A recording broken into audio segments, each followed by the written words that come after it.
7 o'clock.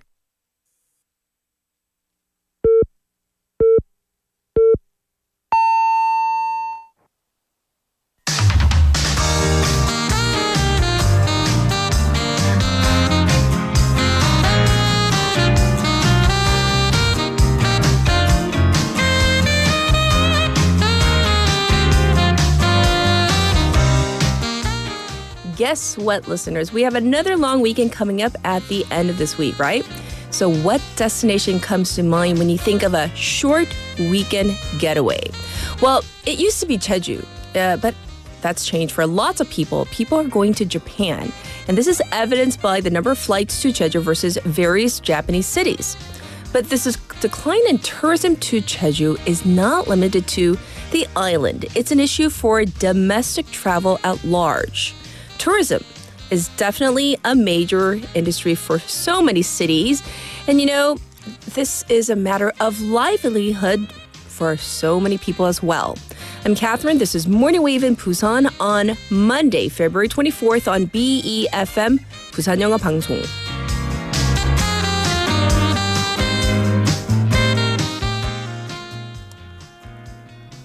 Good morning, Wavers. I hope you had a great weekend. And can you believe we're already on the final Monday of February? So what does that mean? Next Monday is a substitute holiday for March 1st, right?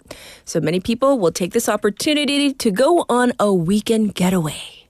And these days, small Japanese cities and towns, they have become a popular destination, with around 967,000 South Koreans having gone to Japan in January alone. This is a record high. So this is evidenced by or even prompted by the fact that domestic low-cost carriers, so we call them LCCs for short, they're launching flights to small tourists, and demand is shrinking, especially among domestic travelers. And of course, airlines, they're following suit, and, of course, the demand. And the island, along with other cities across South Korea, they have faced criticism involving cost and a lack of diverse tourism resources. So we can see this dilemma if we look towards souvenirs, with Jeju's typical souvenirs having been, the tangerine chocolates. Who hasn't gotten the 감귤, the chocolates from Jeju, right? Or the stone, the 돌하르방 statuettes for as long as we can remember. Those are very iconic. This isn't just an issue, though, limited to Jeju. It's one that concerns the entire country and tourism, the industry at large. And I think it's time for both the public and private sectors to really think about and act on ways to attract more people, both from home and abroad. So that is the tenor of our show this morning. So let's get to our text topic today. So are you ready? What are your favorite, or what do you think are the best regional specialties or souvenirs that you have bought or received? So think about that. 자, 내가 구매해본 또는 받은 가장 마음에 들었던 지역 특산품이나 기념품. So let's think about that. I have one that I went to a little city called, I think it's Sangju. I'm pretty sure it's Sangju. And they're really famous for their persimmons. Persimmons meaning 감. Right. And so when I went there, I didn't know they were famous for that, but I bought the 감 there and it was so delicious. So we're talking about things like that. That's just one small example. And mind you, I didn't know much about Sangju. I had to go there for a family thing, an event. So we went there and I was like, oh, it was everything 감 this, 감 that. I was like, is this really good? And I did buy the specialty there and I was not disappointed. Very delicious indeed. So you can send in your responses to BFM's live stream live chat on YouTube. So go to the YouTube platform to find our channel. Type in BEFM or 부산영어방송 to find it.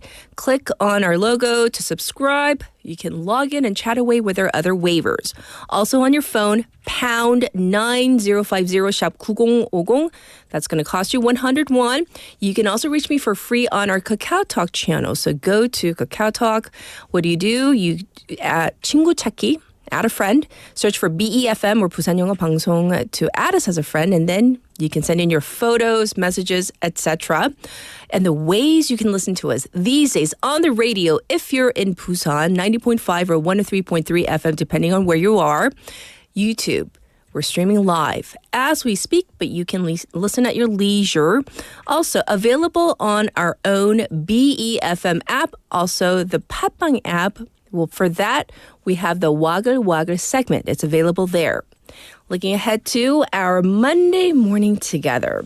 So we have, of course, so much for you. We have all the news that you can handle, but we have Showbiz Buzz with Michael, Business Perspectives with Bobby, and then this is so interesting for a special interview. You know, AI, artificial intelligence, is pretty much everywhere. We use it on a daily basis. I know you do.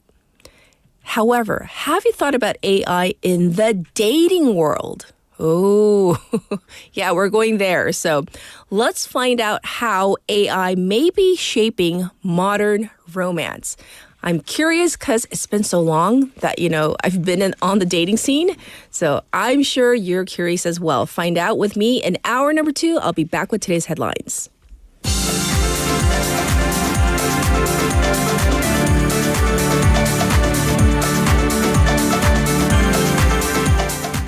It's now 7:06. These are today's headlines. Protests for and against Yoon's impeachment take to streets. Protests were held across South Korea on Saturday to rally for or against President Yoon Suk-yeol's impeachment as the final Constitutional Court hearing of his trial draws near.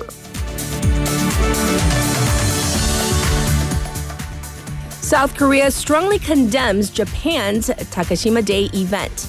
The South Korean Foreign Ministry strongly protested Japan's event to mark Takashima Day to reiterate Tokyo's false territorial claim over the Korea-controlled Dokdo Islands.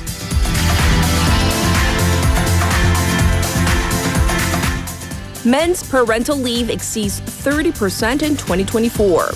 The percentage of men who took parental leave among workers surpassed 30% for the first time last year, and that's according to the Ministry of Employment and Labor.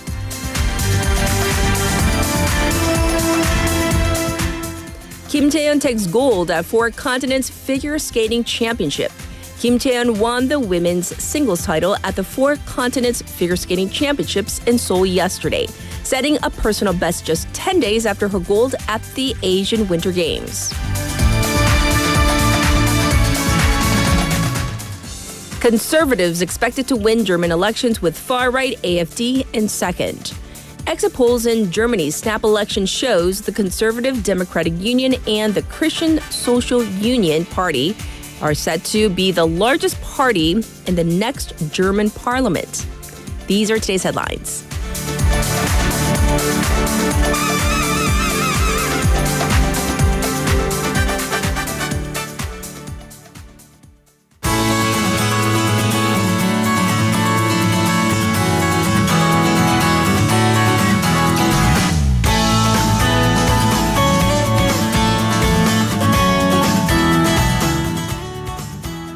All right, Wavers, it's time for Busan Updates. We have Sue in the studio with us. Good morning. Good morning. I hope you had a good weekend. I did. Very busy. Yeah. Did you do anything in particular or did you relax? What did you do? I spent every minute with my friends. Oh, to the what? point that 입술이 터졌어요. 너무 놀아서.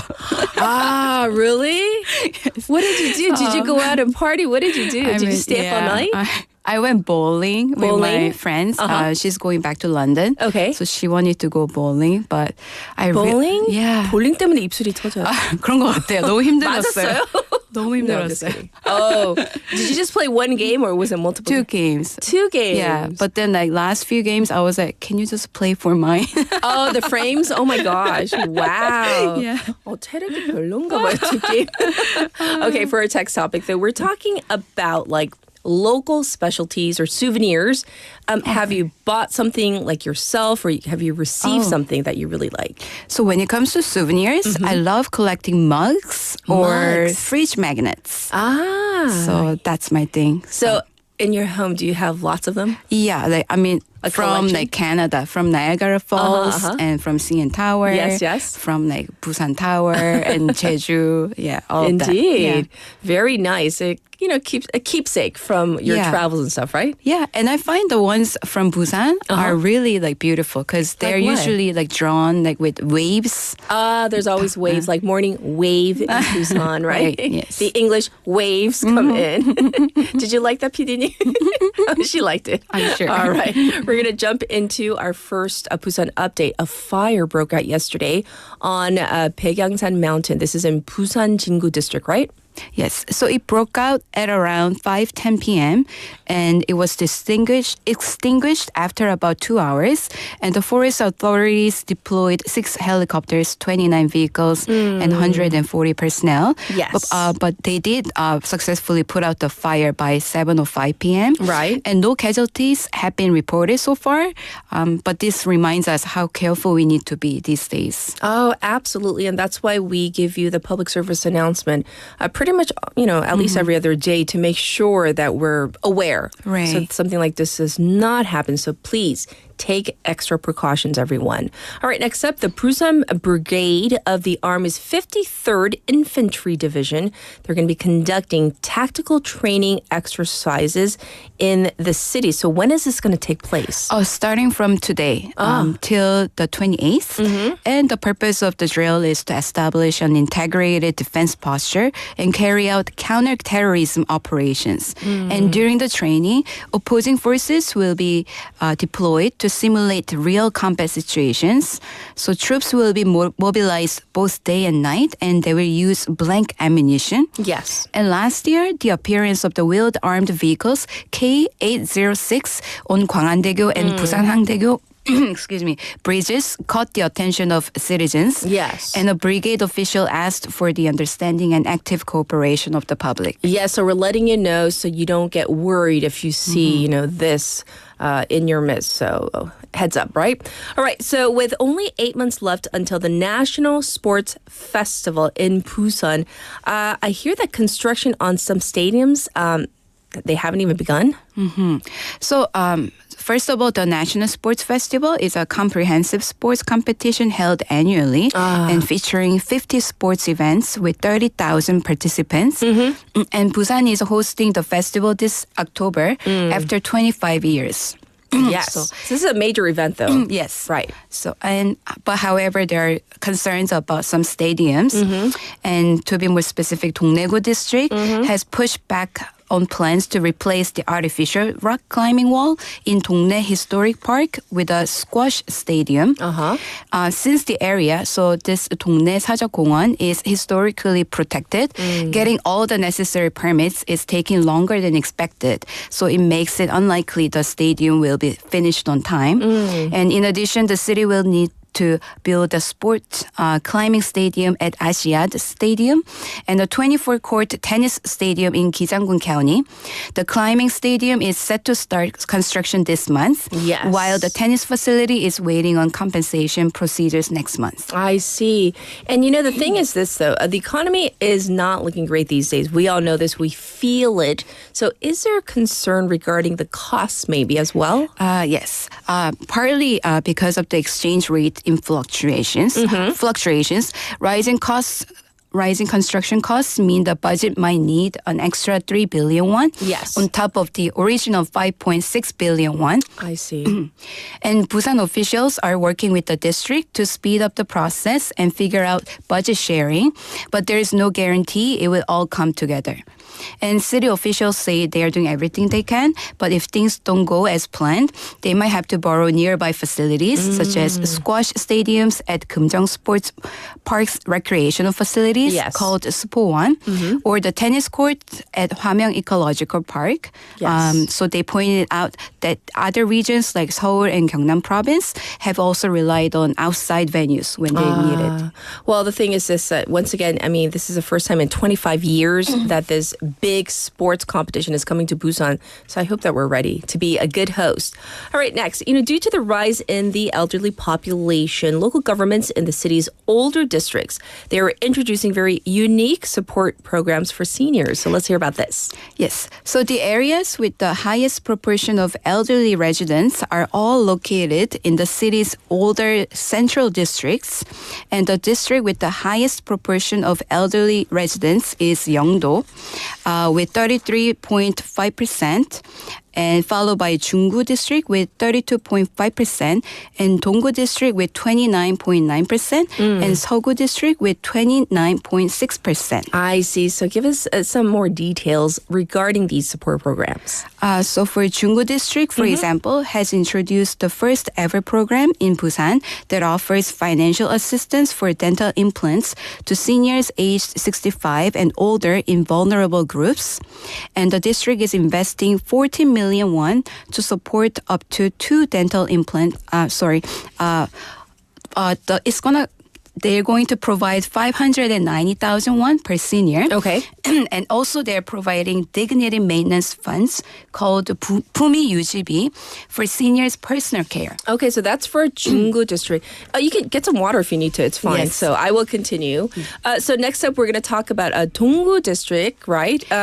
Are you okay? Yes. Okay. Sorry. So what is Donggu district going to be doing? So they're going to give out local currency vouchers to seniors over 75 for things like baths and haircuts, and hoping to boost both seniors' confidence and the local economy.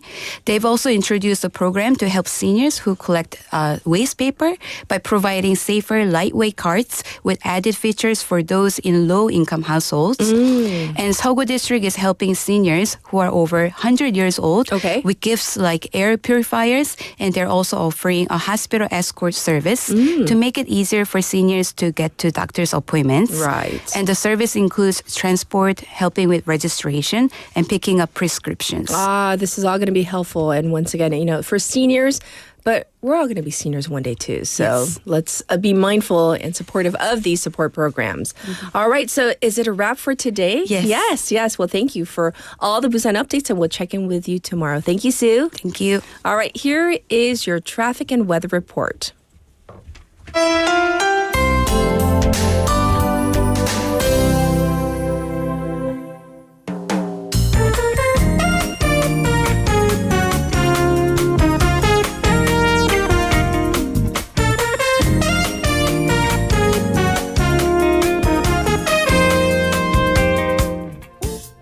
It's time for your traffic report. So there is some congestion on the Dongso overpass from Pyeongnukkwa ramp to the old Kaegum tollgate. Also, traffic building up on Mandukdaero from Binam intersection to Manduk intersection. There's construction going on near Deokcheon intersection, so please be aware of this. Also, it's looking quite slow on Geojae-daero from Dongnae Station to Songgong 3-way intersection. As for the weather, it's cold today. -4 degrees here in Busan, with the daytime high expected to go up to 7 degrees Celsius under sunny skies. There is a dry weather special alert here in Busan. And looking across the nation, sub-zero temperatures persist nationwide with strong winds, clear skies across the nation except for the western coast and Jeju. Forecasts to see maybe even light snow. This was your traffic and weather.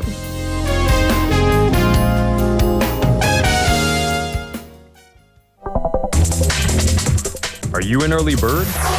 Are you up to date on the news? Are you a trendsetter? For all of the biggest issues from Busan to the world and useful information you need, right here on Morning Wave in Busan.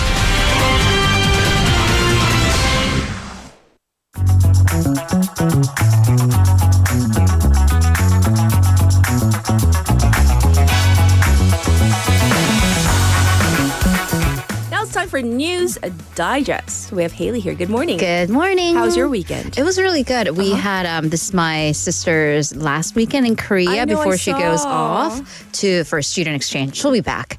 Or maybe, I don't know. I mean, she might like it there. But you never know. We went to, we covered all of her, favorite local, and by local I mean Gyeongnam food. So we went to Jinju for brunch. Well, we had beef tartare, so it's is Ukhae brunch food? It is in my family. And then went to Gosong to have coffee. Oh, just for It was coffee? it was like on the way. Like on the way. You guys travel a lot we for coffee. do a lot. And then we went like down to Tongyang for dinner. We had 짬뽕. And yeah. You had a foodie tour. We did. And then my mom tried to love disown me. So, yeah.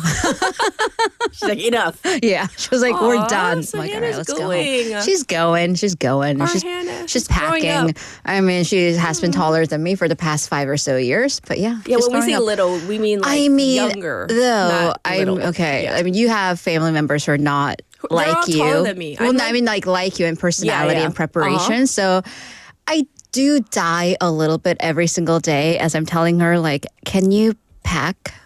Oh. Like, I mean, she's packed like ahead one of time? bag. Mm-hmm. Like, can you also book your train tickets? Can you also... Wait, when is she leaving? Friday. I mean, she just booked the train tickets, but she didn't realize she had to. And I was like, okay, all right, we're gonna...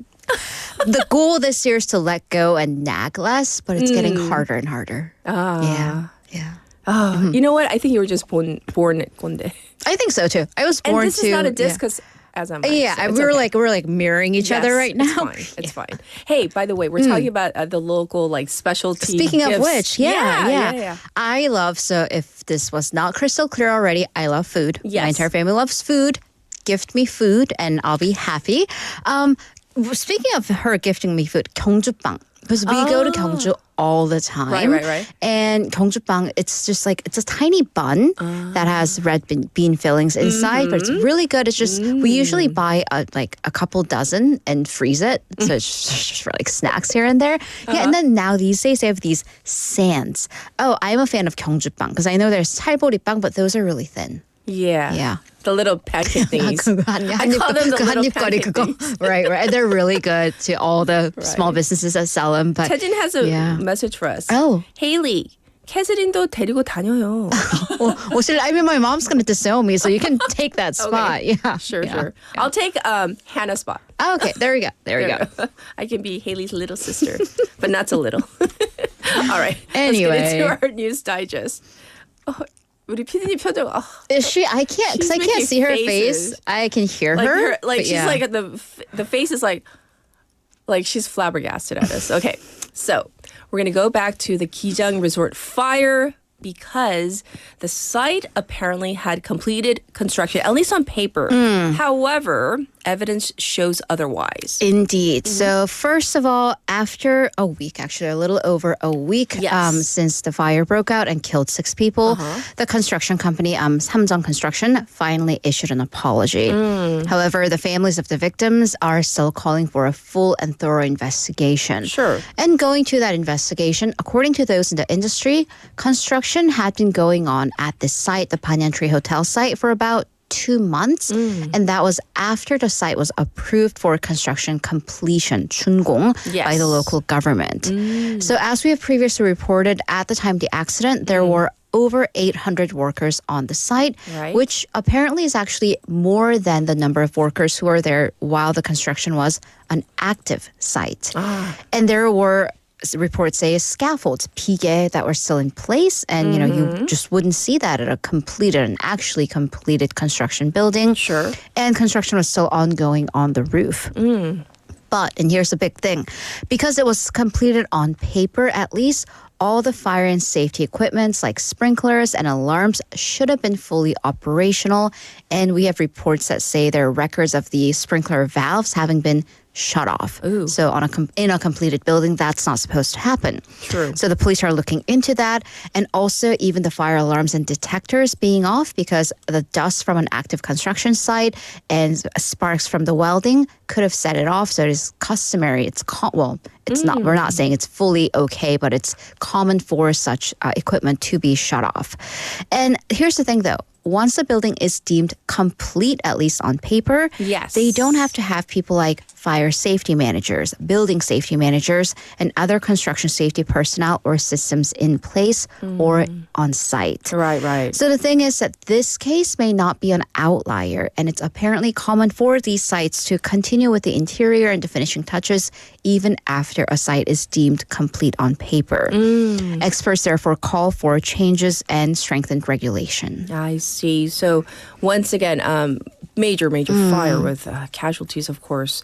So next, let's talk about this. One of the world's largest crypto platforms was hacked, and the largest cryptocurrency theft on record. So we need the numbers. We need the details. Right. So on Saturday morning, a lot of people who had foreign stock investments may have seen their numbers take a bit of a toll, and this was one of the reasons. So on Friday local time, the Dubai-based platform Baybit said that it discovered unusual activity in one of its Ethereum cold wallets in the previous day, which resulted in the theft of 400,000 Ethereum and staked Ethereum coins, equaling over $1.5 billion in Korean won. That would be 2.15 trillion won. Yes. So over trillion with a T. Right. So Baybit said that the transaction was manipulated through a very sophisticated attack, and the stolen Ethereum was transferred to an unidentified address. So after this went public, there was a huge kind of a bank run equivalent of this platform, a rush of withdrawals from users. However, Baybit CEO Ben Zhao said that the company has the capacity to pay and absorb the losses. Right. And it's been suggested that North Korea may be behind this attack. This is huge. That's been the pattern the recent couple of years, right? Anytime we see a huge cyber attack involving cryptocurrency, North Korea seems to have been behind it. So blockchain analysis corporations, including Elliptic, they raised the possibility that this hacking was carried out by North Korea's infamous Lazarus group, which is known to have hacked virtual currency transaction platforms multiple occasions, including a Bitcoin theft from South Korea worth $200 million. This was back in 2017. The Indian exchange Awazar X last year, worth again $200 million. Yes. And actually last month, a joint South Korea, US, and Japan joint investigation, they officially named Pyongyang as a culprit behind a $660 million crypto theft from last year as well. Right. Once again, North Korea in recent years has been suspected of hacking into cryptocurrency platforms, laundering this money, and funneling that into its nuclear weapons development programs. I see. Well, actually, North Korea's fraudulent and illegal activities are apparently expanding. Right. So it's not just flat out alleged theft of cryptocurrency, but including using 챗GPT to create false resumes and profiles to infiltrate into hacking attempts. So what happens is that this is used for North Korean individuals to get jobs in Western companies, or vice versa, attracting Western prospective employees or job seekers to false companies. Right. So North Korean hackers are known to also have tricked employees of cybersecurity and crypto firms in the West on hiring and professional networking platforms, including the biggest one being LinkedIn. So they're now using AI to create more sophisticated and very convincing profiles and backgrounds. So this includes hackers posting profiles on sites like LinkedIn as recruiters, and then building a network and relationships with prospective job seekers who are in crypto and or security firms. And then because they already have their emails, they can use that to download, infiltrate into their systems with malware. And then taking that spyware to take information. So OpenAI, which is the company behind ChatGPT, said that it has found and deleted North Korean accounts that used its AI model for malicious purposes. And that came on Thursday, although it did not disclose how many accounts it deleted. I see. So that's what's happening on the crypto front. Let's move on and talk about the state of mental health in Korea, South Korea. Right. So given recent events, a series of unfortunate events, mental health has come under spotlight again. So the number of people seeking treatment for mental health diseases, it's going up every year. And over 200,000 of those in their 20s have been diagnosed with depression at one point or another. And this is according to the National Health Insurance Review and Assessment Service. Their statistics on mental health and behavior treatment, which apparently went up from 3.4 million in 2020 to 4.3 million cases last year. The biggest issue in the country was depression, with over 1.1 million diagnosed cases, and a significant increase also in cases of anxiety, insomnia, panic attacks, and bipolar disorder. Right. And the thing is this, apparently there was a clear age divide with different mental health disorders looking at kind of the demographics. Right. So if we're looking at such clear age patterns, then there might be other social issues, underlying social issues. Right. So once again, depression, 우울증, was the most prominent case among people in their 20s, with 135,000 women in their 20s being diagnosed and 40,000 men. Okay. So experts say, though, this increase in overall numbers is in a way positive because that means people are actually seeking help. So that's why we're able to count these official numbers. Okay. But this notable increase in young people could be from stress from social pressures for that age. For example, psychiatrists say that in your 20s, this is a period when you experience economic vulnerabilities. You are either a job seeker, fresh out of college, or just starting your job. And being unable to find employment or one that meets your expectations could lead to mental health issues. Right. Experts also noted cases of workplace bullying causing mental health illnesses and even political instability being a cause. And then moving on to the very opposite end of the spectrum, looking at the older group, 60 or above, insomnia, 불면증, was the most common mental health illness with nearly 200,000 cases from people in their 60s. Sure. This was more physiological, so there were more physical symptoms involved with aging and but with early treatment though, which is a social issue, early retirement, which is a social socioeconomic issue that could play a factor. Sure. So for both insomnia and depression though, the earlier you seek treatment, the better the prognosis the results are. So experts call for such early treatment, especially for insomnia, because not getting enough sleep at an advanced age could be a cause of dementia. Oh, and we don't want that. No, we really don't. Yes. All right, thank you for giving us the lowdown on the mental health of the country. Let's move on to some international news. We need the latest on the negotiations for ending the war in Ukraine. What's going on? Right, so let's look at the rhetoric, what people are saying, what very important people are saying, including U.S. President Donald Trump, who has, again, as we covered last week, called the Ukrainian President Volodymyr Zelensky a dictator and falsely claimed that it was Ukraine's fault that Russia invaded them. The White House has been trying to walk that back a little bit, including the U.S. envoy to Ukraine, General Keith Kellogg, who actually praised President Zelensky as an embattled and courageous leader of a nation at war. Sure. However, Trump does continue the more pro-Russian attitude, saying that he doesn't think it's essential for President Zelensky to be at the meetings to end the war again in Ukraine. Right. Saying that the talks that he's had with Ukraine haven't been very good as opposed to his very good talks with Russian President Vladimir Putin. So overall, this difference in rhetoric suggests what pundits are calling a chaotic and contradictory approach to foreign policy from the White House. And that has kind of dumped Ukraine and has politically taken sides with Moscow. Yes, very different. Trump, I hear, has also been pushing for a minerals deal. Right. So this attempt from President Trump to kind of corner Ukraine might have an ulterior economic motive because Ukraine holds huge deposits of critical elements and minerals, including lithium and titanium, as well as coal, gas, oil, and uranium deposits. Yes. So the White House is actually trying to get Ukraine to sign a minerals deal with the United States as kind of a precursor to peace talks. And some reports are saying that that signature may come as early as this week. So we'll have to see about that. All right. Well, thank you for going over all the news. And of course, we'll check in with you in hour number 2. Thank you, Haley. See you in a bit. All right, let's get to you, the listeners. We're talking about our text topic, your favorite or best regional specialties or souvenirs that you have bought or received. One I recently received was something from Vietnam, actually.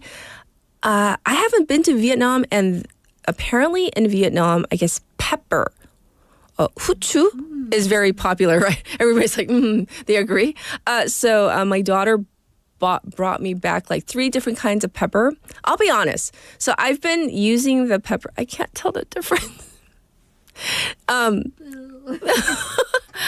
I've been using them though. And then she also brought back, of course, the famous, Vietnamese coffee, the coffee sticks from there, etc. So that was one thing I was reminded of. But looking at some of your responses. We have 권지연 Waver who says 10년도 더 전에 전주 한옥 마을에서 비빔밥과 모주 한 잔 먹었는데요. 그 모주 맛이 너무 좋았어요. So she says that she went to the traditional village in Jeonju, and she had the, bibimbap, which is, they're very famous for that, and then this alcoholic beverage. So she really enjoyed that. So that's one message.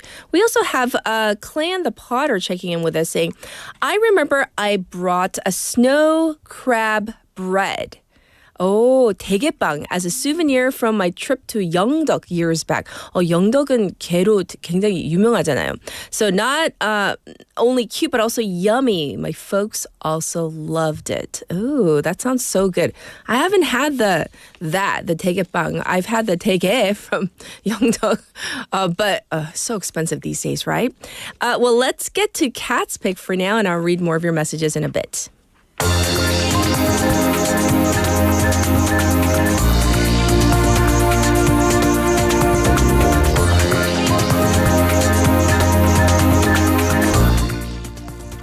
It's time for today's Cat's Pick. So I wanted to give you an update on what's happening with Pope Francis. He remains in critical condition. That's according to the Vatican.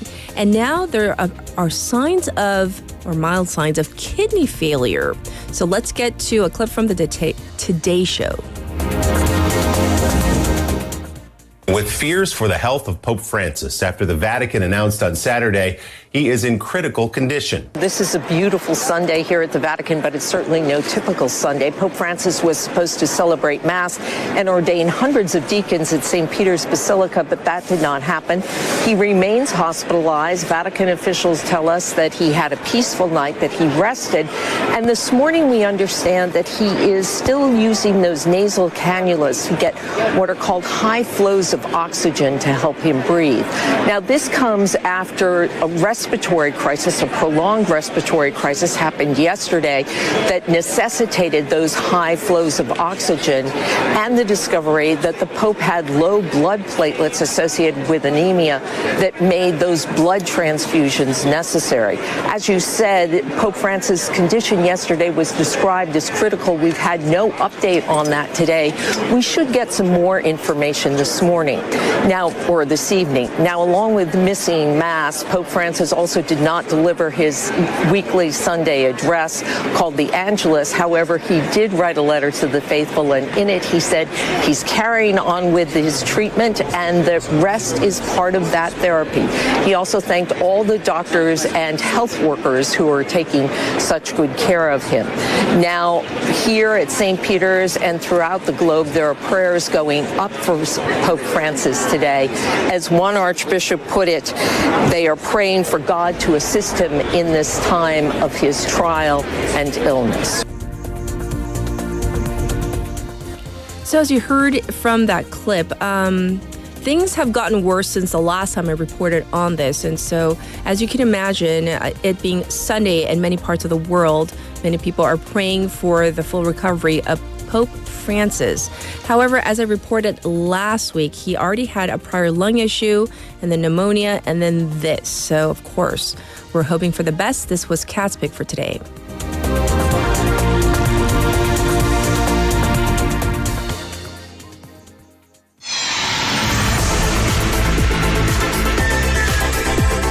Stay tuned. You're listening to Morning Wave in Busan.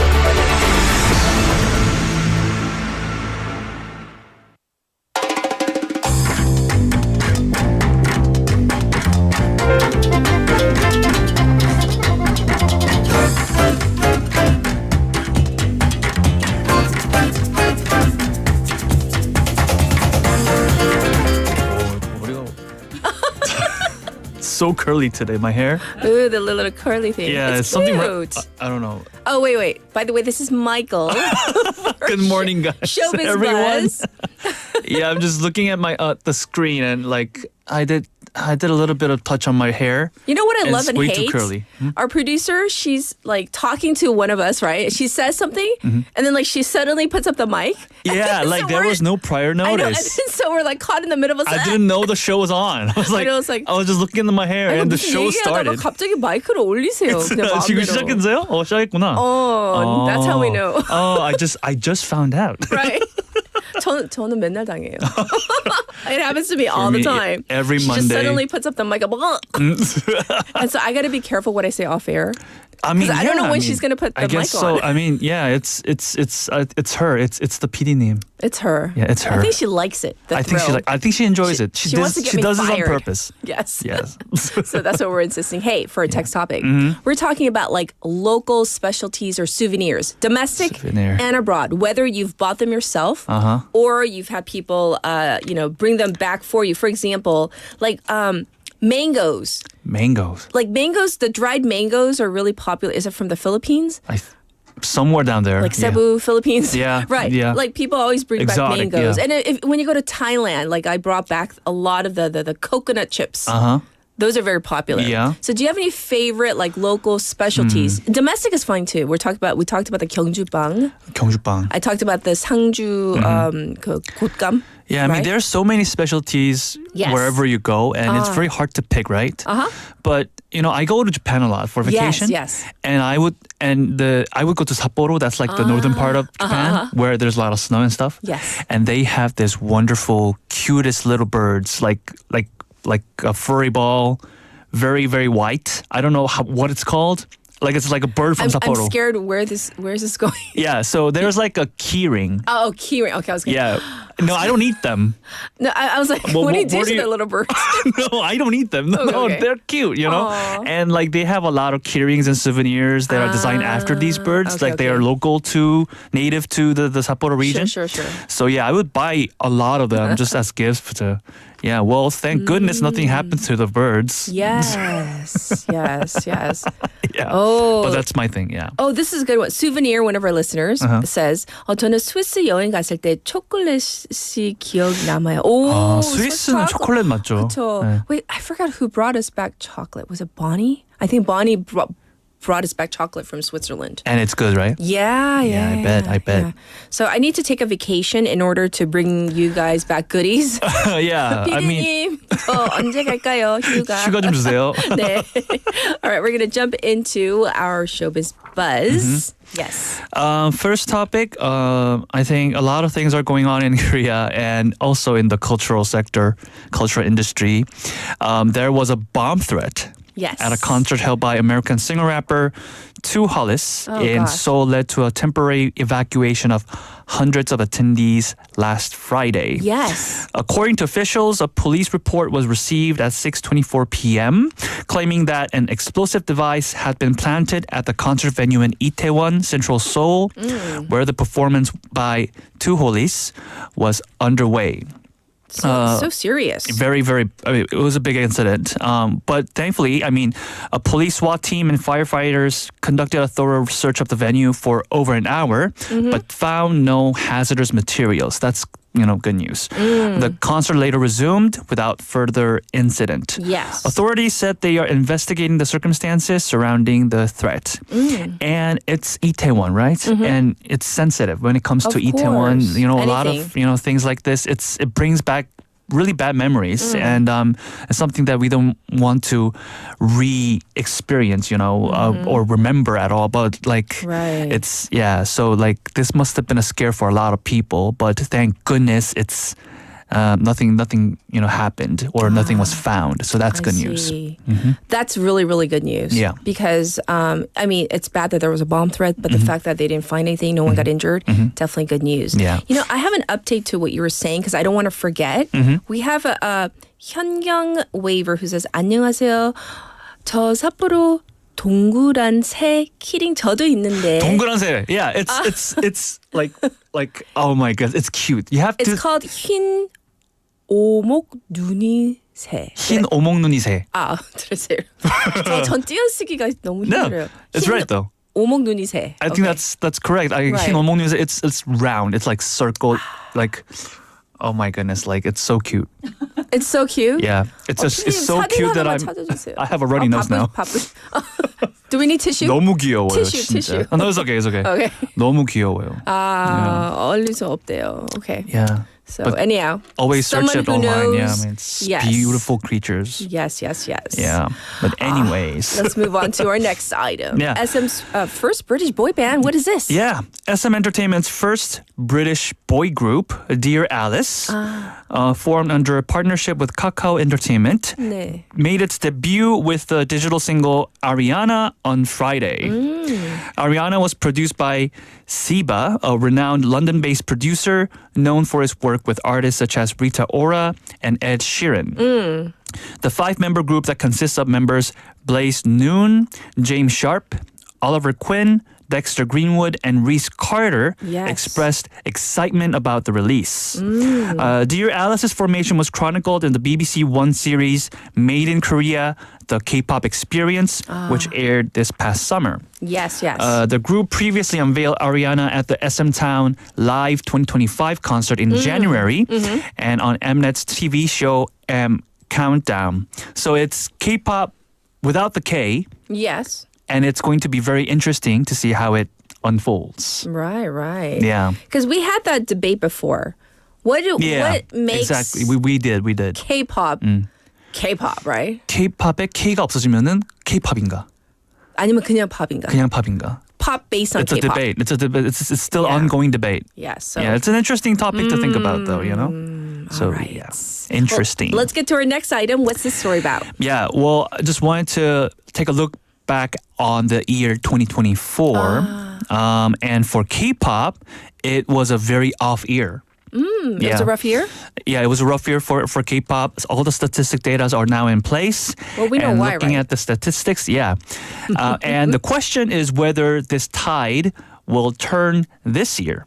So it was, as mentioned, it was a very rough year for major K-pop agencies. And examples include BTS members, have been on military duty. There was no Blackpink activity. And there was the still ongoing feud between HYBE and New Jeans. Right. We all remember that. Yes. But entering 2025, we're seeing some positive outlook on the horizon thanks to the scheduled return of these groups, as well as China's potential lifting of a ban on Korean content and the rise of the new K-pop groups. For investors, a series of announcements by K-pop's biggest players came as great news. One of which is Blackpink announced its first world tour since 2022 earlier this month. BTS members, including Jin and J-Hope, showed promise in their solo activities, and parent company HYBE put out a series of well-received debuts, as did SM Entertainment. Also, the latest boost came from China's possible lift on its de facto ban on Korean content, or so-called 한한령 in Korean, as well as confirmation that the South Korea and China are soon set to negotiate the restrictions face-to-face. In response, stocks of top entertainment companies in Korea have displayed robust two-digit growth since the beginning of this year, in contrast to last year's decline. So the conditions are all right. All eyes are on the industry now and, whether it can follow through. Last year, BTS and Blackpink's vacancy weighed on K-pop album sales. 40 million hard copies were sold in 2020, 74 million in 2022, wow, and an all-time high of 115 million in 2023. However, the number dropped 19.5% to 93 million in 2024. That's a big drop. It's a big drop. Yes. So while physical album sales are not a definite indicator of industry health, they speak to both the strength and purchasing power of an artist's fandom and contribute to agency revenue. Yes. So in this case, the decrease likely reflects fewer performances from big-name boy bands like 17 and Stray Kids, on top of the vacancy caused by BTS and Blackpink albums. Market analysts, however, expect major agencies to bounce back this year as promising newcomers emerge and multiple big hitters return. I see. The growth of rookie girl group Baby Monster is likely to fuel YG Entertainment in 2025. Blackpink's next tour, kicking off in July 2025, so this year, at Goyang Stadium in Gyeonggi, could also attract 2 million attendees. What about the other agencies? Because, they're the kind of the bigger ones, right? Yeah. So I just mentioned YG, right? Yes. But other entertainments like JYP will also benefit from boy band Stray Kids World Tour and Twice's projected World Tour this year. And there's also their newer groups such as NMIX and boy bands Next Z. And Kickflip may contribute further in 2025. I'm still having difficulties, pronouncing the right names. I don't know how to pronounce their names. Next Z. Next Z? Okay. Yeah. I believe you. Yeah. I double checked. Hype could also benefit from solid concert revenue generated through boy band 17, TXT, or Tomorrow X Together. 2x2. And Enhypen. Yes. The company's rookie band Boy Next Door, with enough songs released over the last couple of years, may also contribute to the plan. Oh, goodness. Yeah, there's also SM Entertainment, Yes. which will largely benefit from the upcoming lift of the Chinese band because it generates significant revenue from album sales there. I see. The agency hopes its newer boy band Rise and girl group Hearts to Hearts carry on their popularity. So back to the possibility of a warmer relationship with China. China has planned to lift its restrictions within the first half of this year, ahead of the 2025 APEC summit in October. Citing a high-ranking official on the committee related to Asia-Pacific and Chinese relations. Yes. A cultural delegation from China's private sector will serve to open cultural exchange between the two nations in the first half of this year. Sources report that more and more small-sized fan meet and greet events are being hosted in China at the moment. Yes. And K-pop pop-up stores have been expanding since November. And then they also said with China's visa-free policy for Korean nationals in mind, the resumption of Chinese album group orders and K-pop concerts in China will noticeably grow the industry. So we have a more positive outlook for this year. So good news for K-pop industry. I definitely think that it will be. I hope it will be because, we thrive. We as a country thrive on the robust health of K-pop. Yeah. So and I'm very excited for BTS and Blackpink coming back for their group tour. Yes. So super excited. And I can't show the viewers, obviously, on our YouTube channel, but is this the correct thing? Is it? Oh my goodness. 맞아요? Yeah, 맞아요. Is that what you're talking about? So yeah, we're talking about the camera is, birds. yes. Yeah, and how cute they are. Right. Yeah. So cute. Catherine found a photo. Our producer sent it to me. Oh, it's so cute. I can't take credit. Aren't they so cute? They are. They're like so round. How can they be so cute? I've never seen them like live. Oh, really? Yeah, so you only saw the cute? I imagine them like rolling around instead of flying. What if they're not pretty? What if they're like just pigeons and they made them cute? They're not. Just don't break my imagination. Like I'm having fun. I mean, I love this, I don't know, like this keyring. Maybe it's the keyring, right? But it's still the cutest thing. Yeah. Tommy says, there are no groups I can recognize from what Michael just read off. See, I mean, I did. That's why. I'm barely on the edge becoming 아재 and 청소년. But 청소년. the border between 청소년 and 아재. The fence, yes. But yeah, I'm still like these rookie groups. I don't recognize most of the names. Or I have to check the pronunciation. I double check. I triple check the pronunciation all the time. Right, because last time I had a lot of, I thought TXT like text, right? That's text, what you said, right? 2x2. 2x2? 2x2? That's their short version. Really? It's not TXT? It is. Oh, TXT and 2x2. Okay, 2x2. I learn something new every day. I taught you something about K-pop. Well, we look forward to the next time we speak as well. So thank you, Michael. Thank you. All right, everybody. It's time to wrap up our number one. This is So by 백아연 as requested by Benny.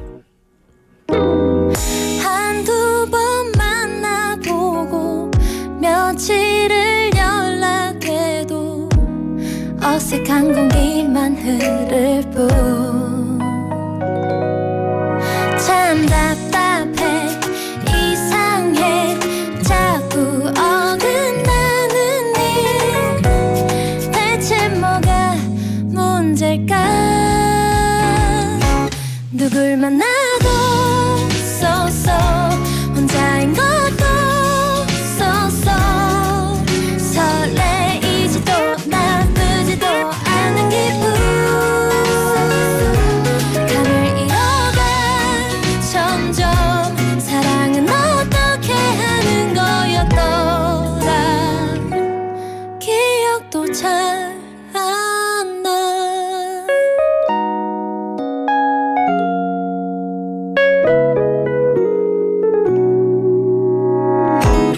커플들이 부럽기는 해도 좋겠다 혼자인 게 외롭지는 않아 한가로운 내 전화 약속도 없는 주말 TV 앞에 내가 싫을 뿐 참 궁금해 신기해 사랑에 빠지는 일 나만 빼고 전부 다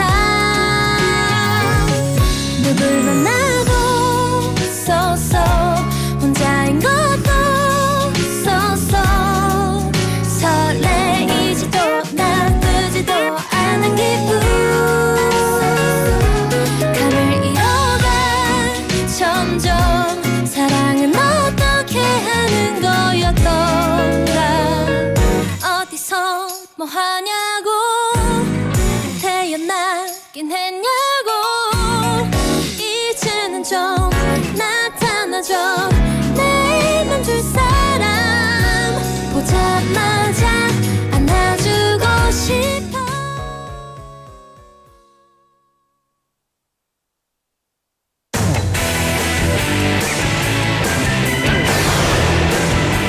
Your bridge to the world.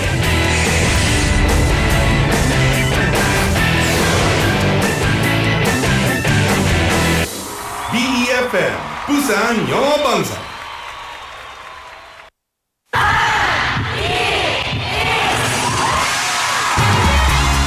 부산의 축제 어디까지 즐겨보셨나요? 과거와 현재, 미래가 공존하는 항구도시 부산. 이곳 부산은 계절을 물들이는 다양한 축제로 늘 풍성합니다. 봄의 시작을 알리는 봄꽃 축제부터 부산의 여름을 만끽하는 바다축제, 전 세계 영화인들이 모이는 부산국제영화제와 새로운 시작의 해맞이 축제까지. 부산의 축제는 우리의 열정을 가득 담고 있습니다. 바쁜 일상은 잠시 뒤로 하고 특별한 시간을 선물 받는 바로 이곳 부산에서 우리의 삶은 축제가 됩니다. 축제로 하나 되는 부산, 여러분은 어떤 축제를 기다리시나요? 이 캠페인은 대선공익재단과 BFM 부산영어방송이 함께합니다. 혹시 지금 운전 중이신가요? 어린이 교통사고 피해자 수는 지난 3년 평균 약 9만 명. 특히 어린이 보호구역 안전기준이 강화된 이후에도 어린이 보호구역 내 사고는 지속적으로 발생하고 있습니다. 스쿨존에서는 반드시 시속 30km 이하 서행, 스쿨존 내 불법 주정차 금지, 차량 출발 전 앞뒤 좌우 살피는 습관으로 어린이가 안전한 도시를 만듭니다. 참, 운전 중 휴대전화 사용은 모두에게 위험합니다. 우리 모두를 위한 교통안전, 나부터 실천하면 모두가 안전해집니다. 어린이가 안전하게 뛰어놀 수 있는 부산. 아이 키우기 좋은 도시는 우리 모두의 미래이자 희망입니다. 이 캠페인은 어린이가 안전한 부산을 만드는 은행, B&K 부산은행과 함께합니다.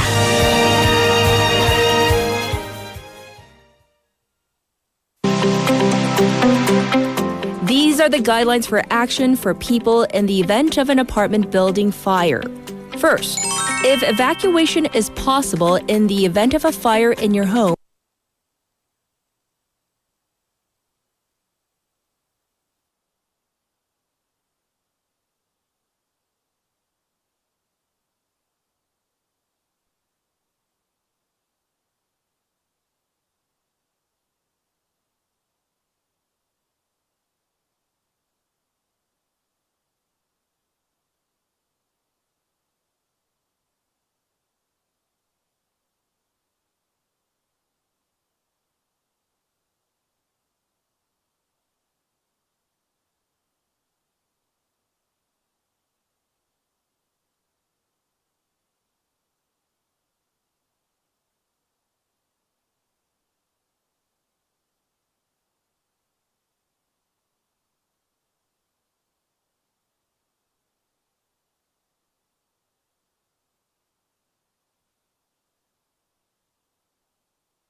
부산 방송광고발전협의회.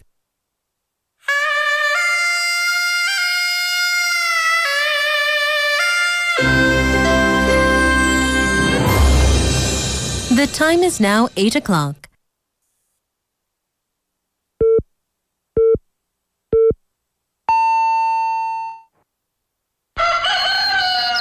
Good morning, Dynamic Busan. Yeah, you're waking up. Time to shake it up. Tell the world good morning and find out what's going on. Well, hi there, folks. There's everything from comedy to lively chat to music. Broadcasting from a room about the size of your closet. All calls are recorded. What show is this? Live from Korea's dynamic city, this is Morning Wave in Busan. I'm sorry, who'd you say you were?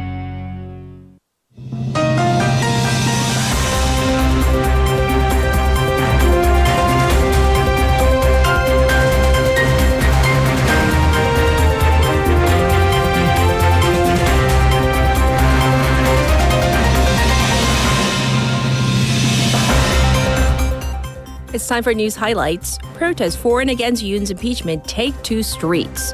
Protests were held across South Korea on Saturday to rally for or against President Yoon Suk-yeol's impeachment as the final constitutional court hearing of his trial draws near. Pro-Yoon protesters, organized under conservative pastor Chung Kwang-hun, gathered in Gwanghwamun in Seoul, calling for the president's release. The main opposition Democratic Party held a rally near the Constitutional Court in Seoul on the same day, calling on the court to remove Yoon from office. This was the last weekend before the final oral arguments for the impeachment trial takes place tomorrow, with a verdict expected around mid-March.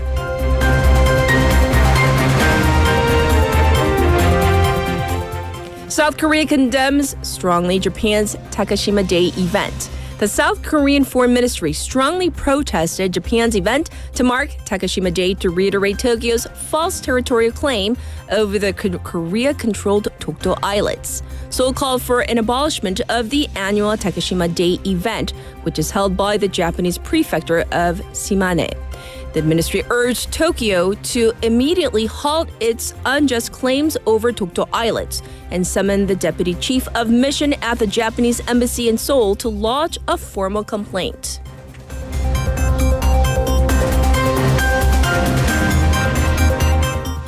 Men's parental leave exceeds 30% in 2024.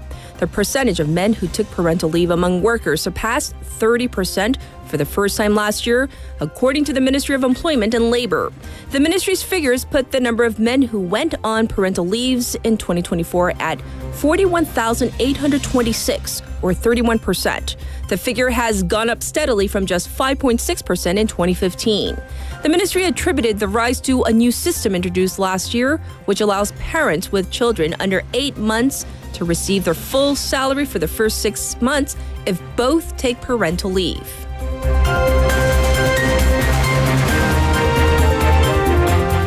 Kim Tae-yeon takes gold at 4 Continents Figure Skating Championship.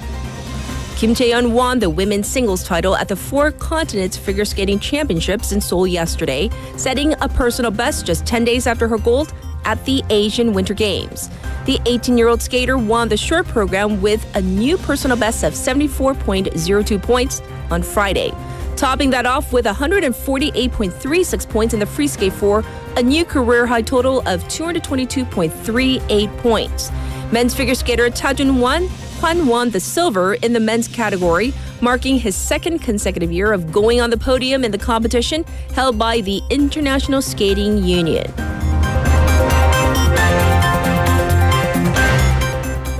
Conservatives expected to win German elections with far-right AfD in second. Exit polls in Germany's snap election shows the Conservative Democratic Union and the Christian Social Union Party is set to be the largest party in the next German parliament. The far-right alternative for Germany, known as AfD, is expected to become the second biggest force in the country with a record 20.5% of the vote, according to projections putting them 8 points behind the majority party. Millions voted in Germany for a new federal government after the three-party coalition fell apart at the end of last year, prompting a snap election. and putting sitting Chancellor Olaf Scholz's Social Democratic Party with a historically low vote share. This was News Highlights.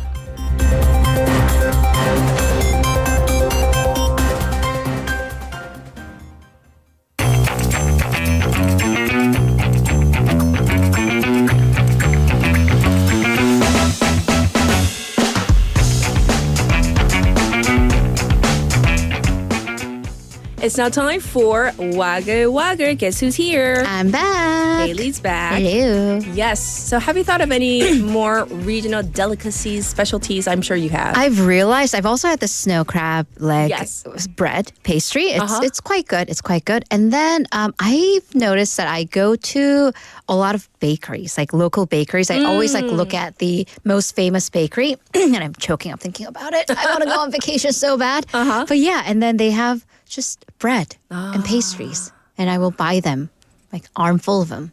And like on radio or like in my social life, at work, I'm an E, but on weekends I become an I. Are you super I? Because I love just making food at home, and I feel but you're like so now, good at it. But I need to get out. I need to travel more. I need to buy the specialties and not cook them. Right? I mean, it's fun though, and I always do it under the pretext of I'm supporting local businesses. Oh, that's a good one. Not supporting my bank account, but I am supporting someone else's, and it's a thought that counts. All right, let's get into our first story. So, a famous actress has publicly condemned her family amid their past controversy, and this is a very much a touchy historical and social issue. So we're talking about actress Lee Ji-ah. Yes. Her paternal grandfather. So her father's father is late Kim Sun-heung. He was officially classified as a pro-Japanese or 친일 individual.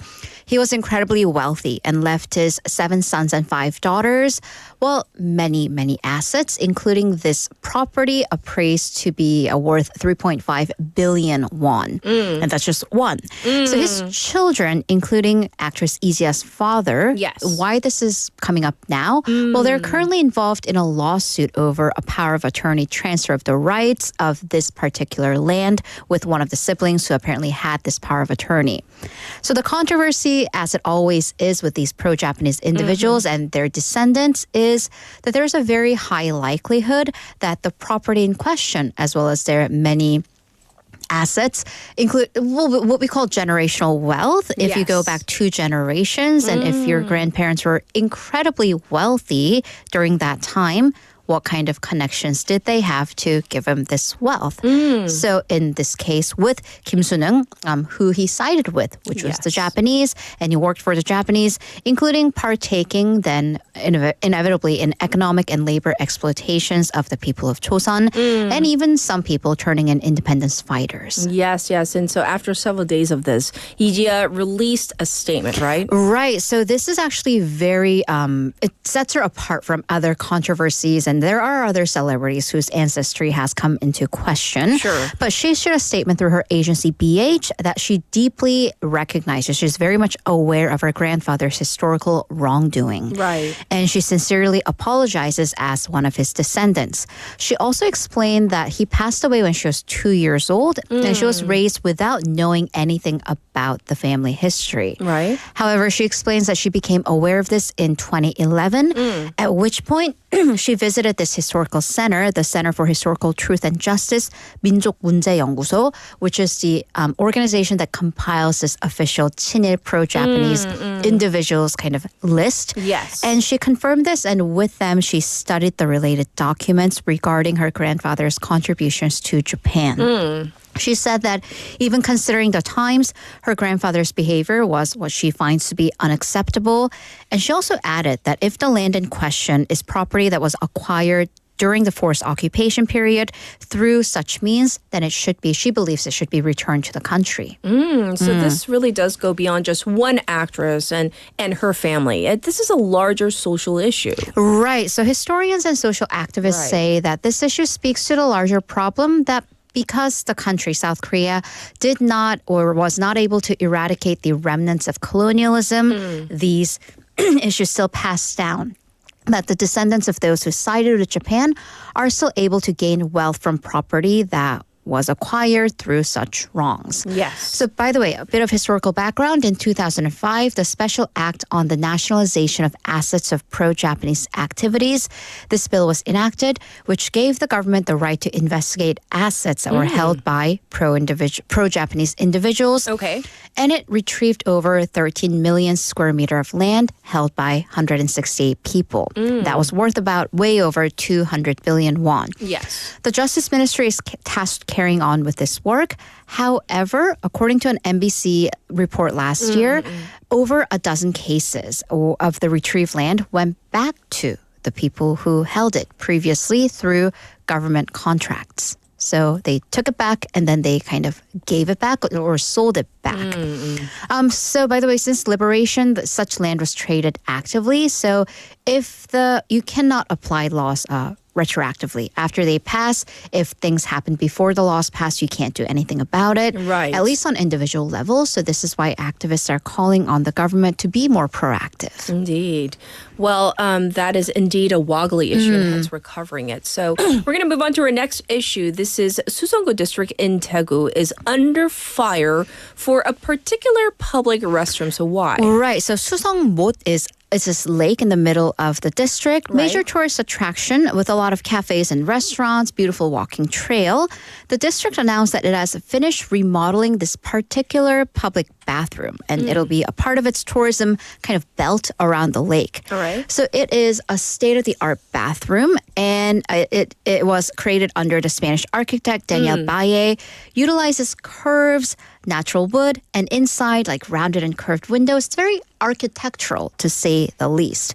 Well, with art comes an expensive price tag. It cost 900 million won, 9억 won, for that one public bathroom. Which you can see on our Note page. It is nice. It's pretty. It's pretty aesthetically, but I'm saying 9억 won for one, It's one bathroom. Is It's that one possible? bathroom. How? Well, I mean, obviously it is. Okay, to be fair though, public bathrooms are expensive. Never realize how expensive they are. So the government has standards on construction fees because this is, after all, taxpayer money. According to the government construction standard pricing, it costs 4.37 million won, 437만 원 per every square meter construction for public bathrooms. So under this calculation, that particular bathroom is it's a little under 170 square meters. Multiply that, should have cost 743 million won for basic construction. 7억 won, 7억 4천만 원. And the new design, the state-of-the-art design with the architectural fees, seems to have added an extra 157 million won. So I'm saying that's what it is. So of course, though, that 900 million won price tag is very eyebrow-raising. It has caused controversy and definite waggling in the comment threads about, was that an appropriate use of that much money, that much taxpayer money? Right. So one district council member compared that to the price of, well, it is actually one apartment, it's one very nice home in that particular district. Right. And raised questions, is that the right use of public taxpayer funding? But the district explained that this isn't about just one bathroom. It'll be used for other tourism features like a floating stage and a sky bridge around the lake. But here's one comment thread, one comment that I found interesting. If they're going to spend money, that they would rather see that money built over something artistic rather than, quote unquote, yet another heart-shaped installation that we see in literally every single tourist attraction. But yeah. I mean, it's a public restroom. You Okay. can't even take a shower there, right? By the way, I'm not making And there's connections, stalls, and these but are I mean, completely different. And just saying. money, taxpayer money, and like district budgets are Right. allocated for different projects. But that particular money, 9억 won, was the budget for a training program of trauma specialists. Oh, yeah. That is being shut down because they can't fund it. So once again, it's not coming from the same wallet. Completely different. We're just comparing. But because that money was so engraved in my mind, I'm like, 9억 won is a lot of money, but not so much money that we can't train and foster trauma specialists. Right. But yeah, I mean, but also, you're right. I don't want to see another heart-shaped whatever in public squares. But again, As one of our listeners, 성이름 waiver, 화장실이 우리 집보다 비싸군요. 우리 집보다 For real. 의리하고요. Yeah. Like for real. Yeah. Okay. Well, we have our last story. A boy genius is going to medical school.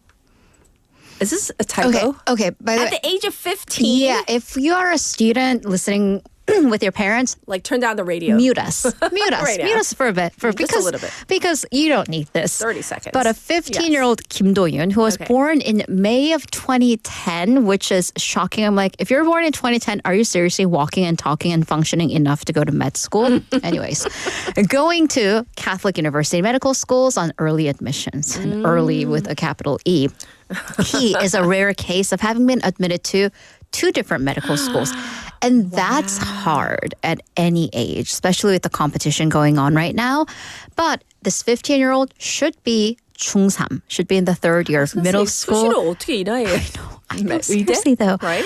He dropped out 2 years ago to study his interests, which include coding, calculus, and bioscience.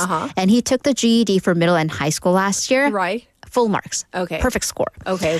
His parents homeschooled him. And during the COVID pandemic with remote learning, he says that this actually taught him to think for himself and seek out his interests because he wasn't in a classroom anymore. I laugh because that was the opposite for many students. I watched videos. They tuned out. Yeah, I watched lots and lots of videos. So he said he studied off of the EBS online classes, and he did go to some private lectures, private academies as well.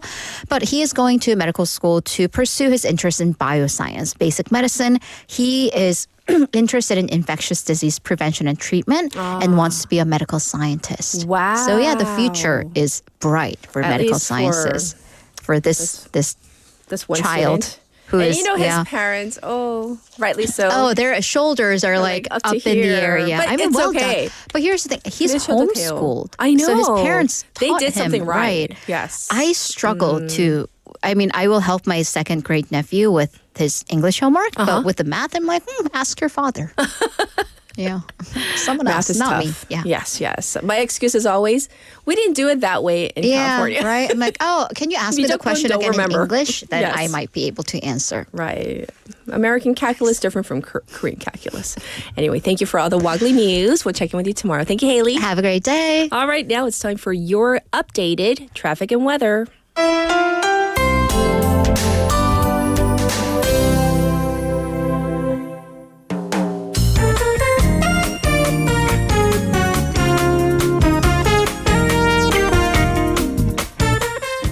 This is your traffic report at 8:17 on this Monday morning. There was an accident on 충장대로 from pier number 3 to pier number 5. There was a cargo truck accident right at the entrance of the Chungjang overpass. Another accident on 중앙대로 from Daeseong intersection to Gyodae intersection. An accident right past Daeseong underpass. Also some congestion on 중앙대로 from Chwacheon three-way intersection to Yeongju intersection. There's some traffic building up near Hwangyang Tunnel going toward Seomyeon.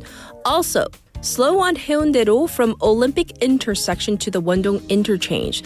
A lot of congestion going on this Monday morning. Please be careful as you head out.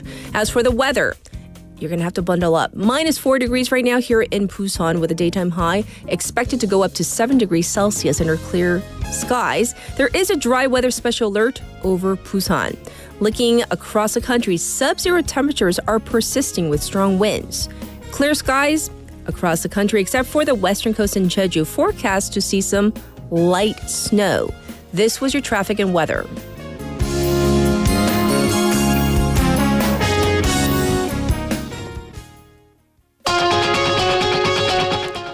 This is Shut Up and Dance by Walk the Moon. Your eyes on me, I said you're holding back. She said, shut up and dance with me. This woman is my destiny. She said, ooh, shut up and dance with me.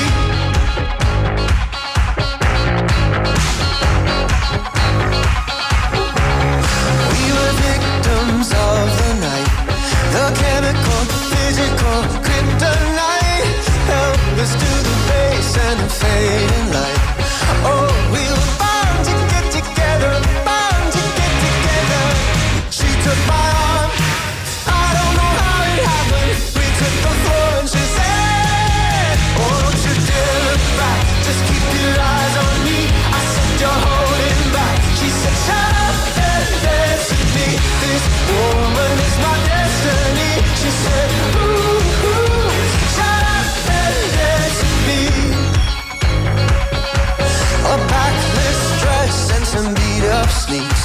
My discotheque, Juliet, teenage dream.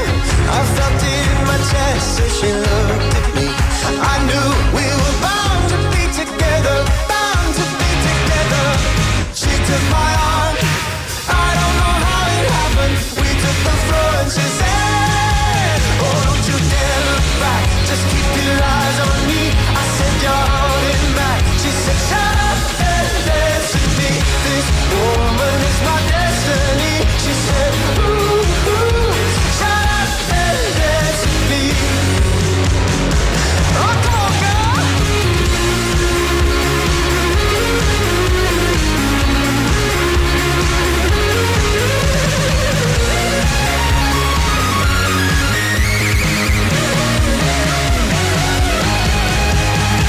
Deep in her eyes, I think I see the future. I realize this is my last chance. She took my arm, I don't know how it happened. We took the floor and she said,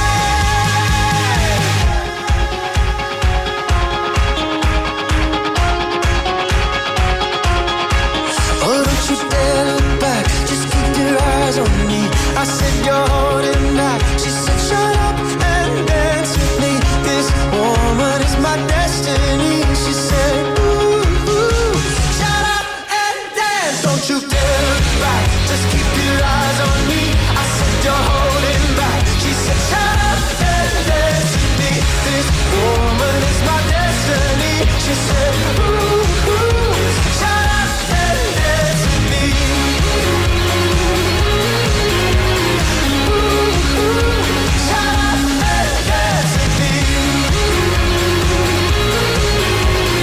Ooh, ooh, shut up and dance with me.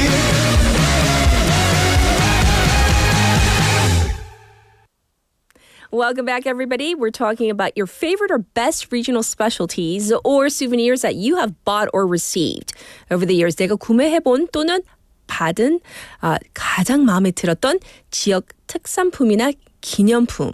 So I got a message from William from San Francisco, and he says this. Favorite souvenir received, an official Major League Baseball, MLB, like a real baseball, and he sent a photo of it, caught at a San Francisco Giants game last year after it was thrown into the stands by a player. 그래서 공식 MLB 야구공을 받았대요. 그 선수가 샌프란시스코 자이언츠, 롯데 자이언츠 말고 공을 던져서 그걸 받았대요. That's really special when you catch a ball at like a game. That's so amazing. And we call it in Korean like fan service. 팬 서비스 제대로 했네요. So I'm happy for you as well. And we have another message. If the messages that I'm seeing, lots of 아재 gag from Dr. Yu. I already did that one, PD님. And then my producer, she writes messages and saying, read that message. I did that in the first half. 또 할까요? And then, where was I? Oh, so I was thinking about local gifts. What about from Busan? How come no one's mentioning anything from Busan? The few friends that I have that don't, in Korea that I have anyway, when they come to Busan, they always they're like, take me to the market. 시장 가서 그 부산 어묵 사가려고 하더라고요. Really, really good. I agree. And always like the 기장 미역. So good as well. And that's the only kind that we eat at our home too. So those are two that I wanted to point out from our neck of the woods, our region. All right, we're going to get to our special interview because I can't wait. I'm so curious about what our professor is going to say regarding this. We're going to talk about artificial intelligence and the dating world. So I'll be back in just a moment.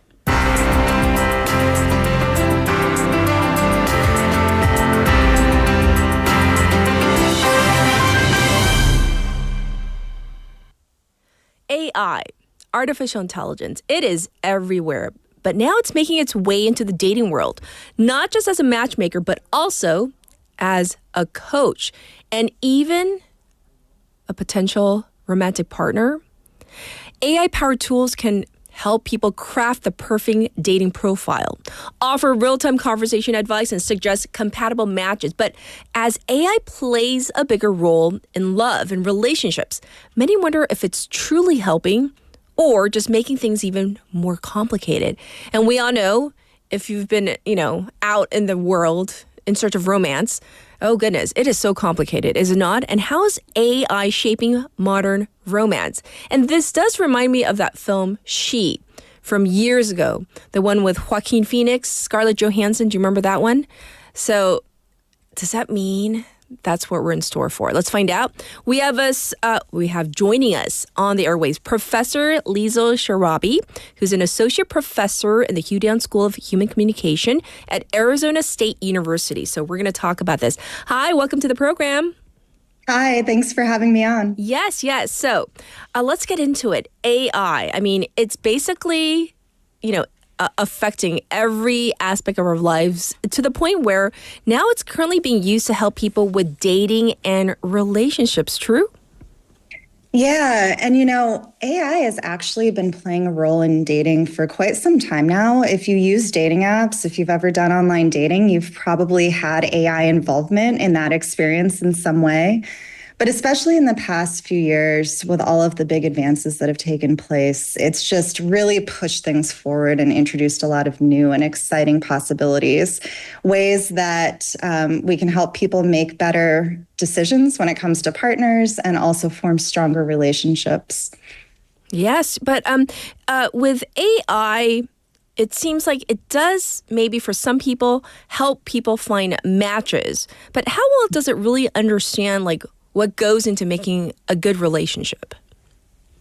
Yeah, AI can learn about who you are. It can learn about your preferences, things that you're looking for in potential partners. So in that sense, it can be a really great way to help people get matches. If you're using online dating, it can help you get dates.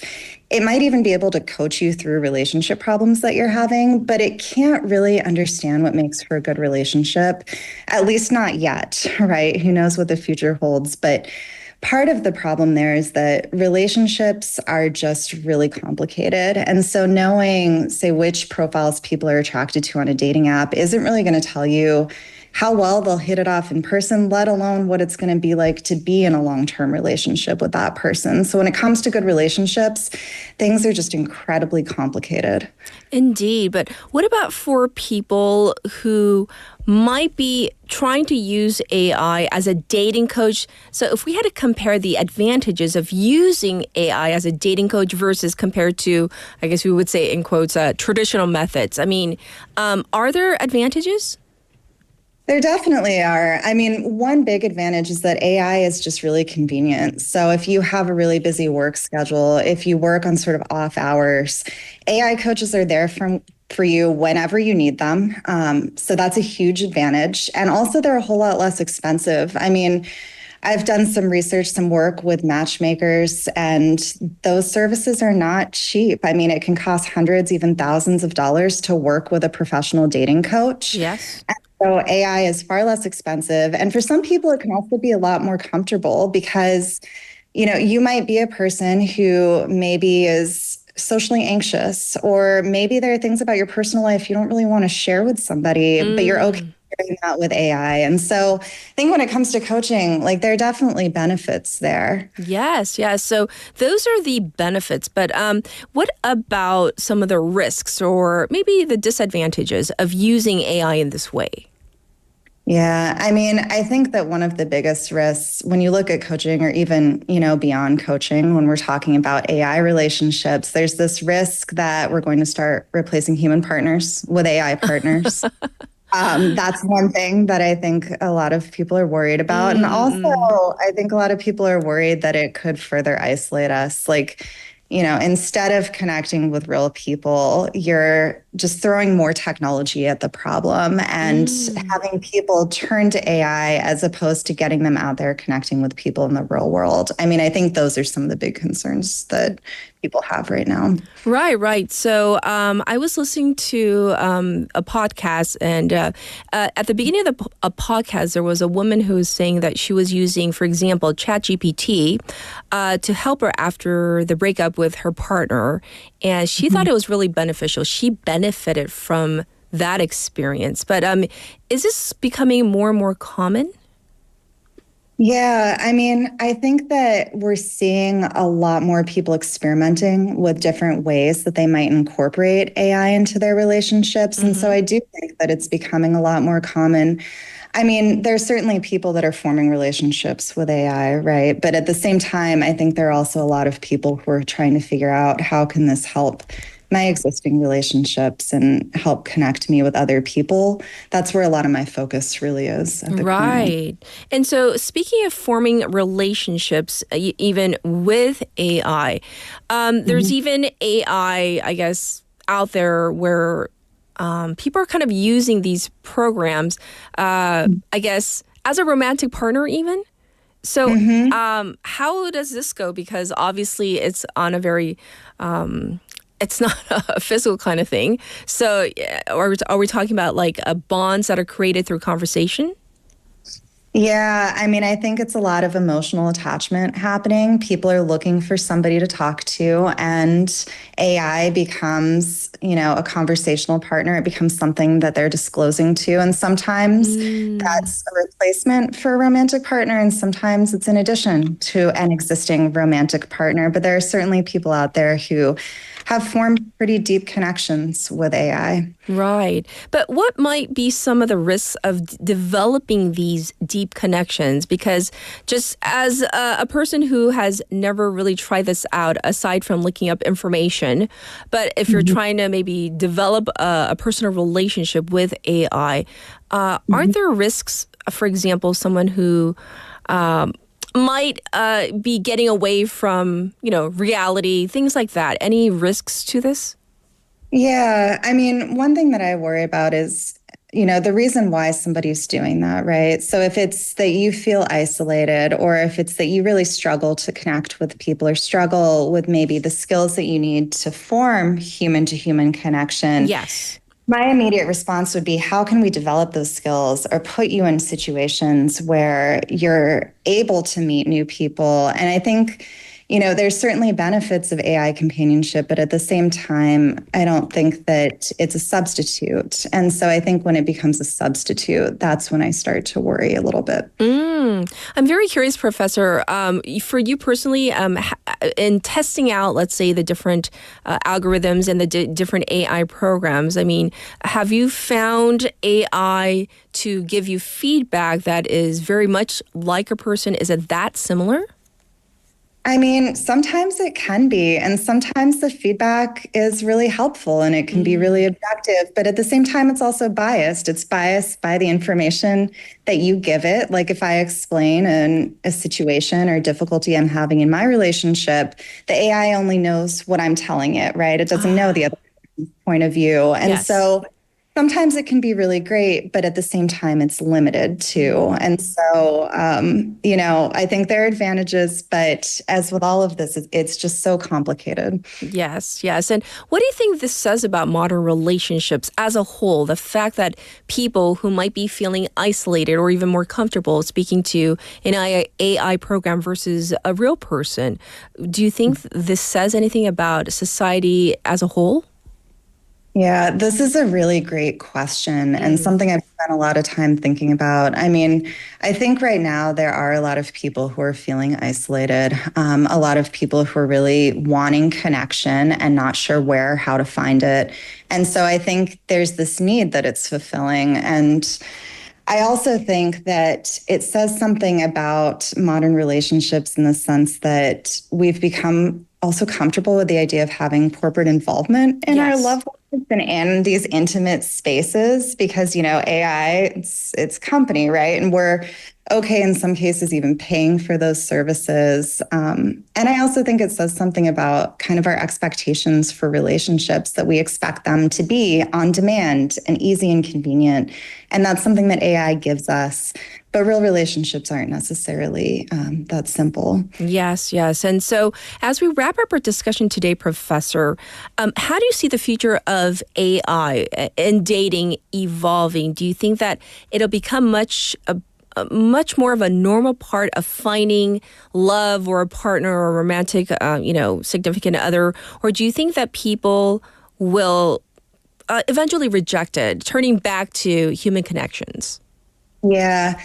I mean, you mentioned the movie Her. I think that some people are certainly going to fall in love with AI. Some people already have. But I think for the majority of people, it's going to be a tool that helps to connect us with each other. And so whether that's happening through coaching us through difficult situations, through matching us with partners who we might be compatible with, to me, that's the future. And I do think there's a whole lot of possibility there. So I don't think it's all hype. I mean, I think that there's some really great applications that are happening already, but I see it as a way of enhancing human connection as opposed to replacing it. Enhancing rather than replacing. And that's where we're going to end it. But thank you so much for coming on air with us and sharing your views on this, this new horizon in dating and dating coaches. Thank you, Professor. Thank you for having me. This is Professor Liesl Sharabi, and we talked about this whole idea of, having AI as a part of your life, whether it's for conversation, whether you're looking up, information, whether you might even be, seeking a deeper connection, a one-on-one with an AI program. So I hope this was as interesting. It was so interesting to me. And by the way, I think I misspoke. So I called that movie It's Her. Her is the name of the movie. However, for the next song, this is actually titled She by Elvis Costello.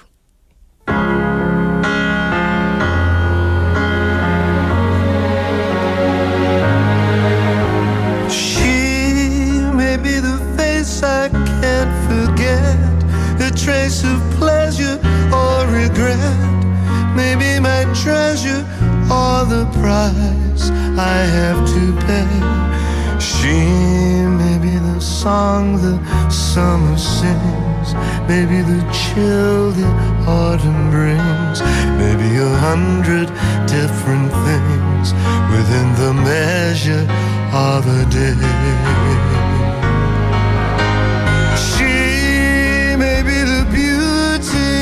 The beast, maybe the famine or the feast, may turn each day into a heaven or a hell. She may be the mirror of my dreams, a smile reflected in a stream. She may not be what she may seem inside her shell.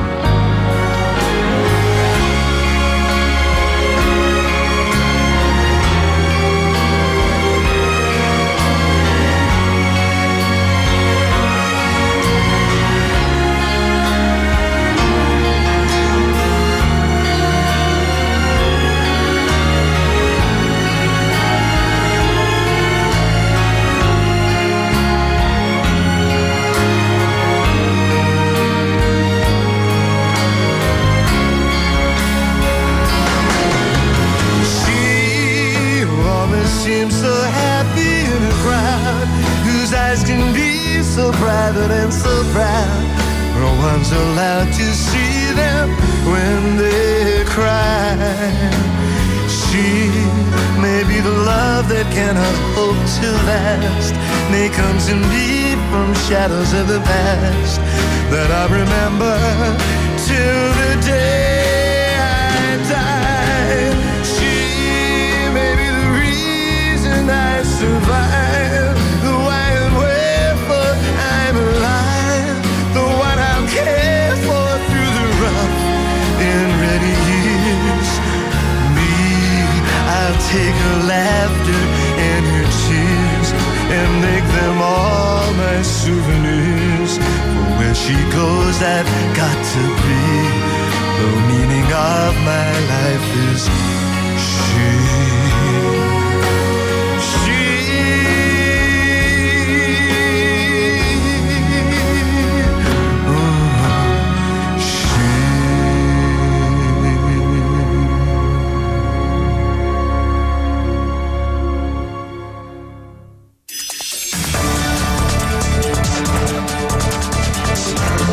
Get your local up-to-date news from Korea and abroad right here on Morning Wave in Busan with Catherine. Stay tuned.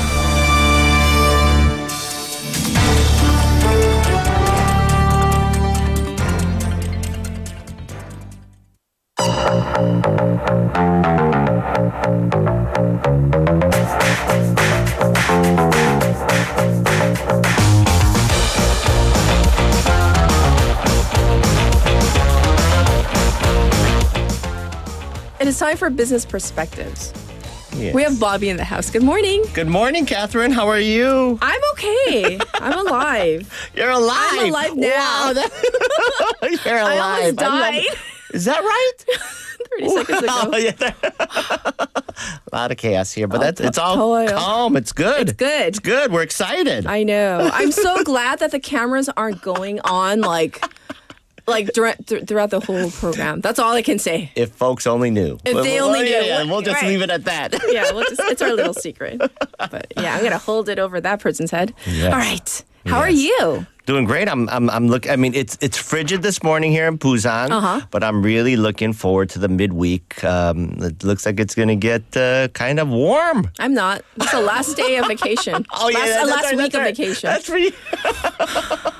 The dread of going back. And I was telling you off here, when I was a student, I would look forward. I would count down the days to going back to school. And you looked at me like incredulous, like you didn't believe me.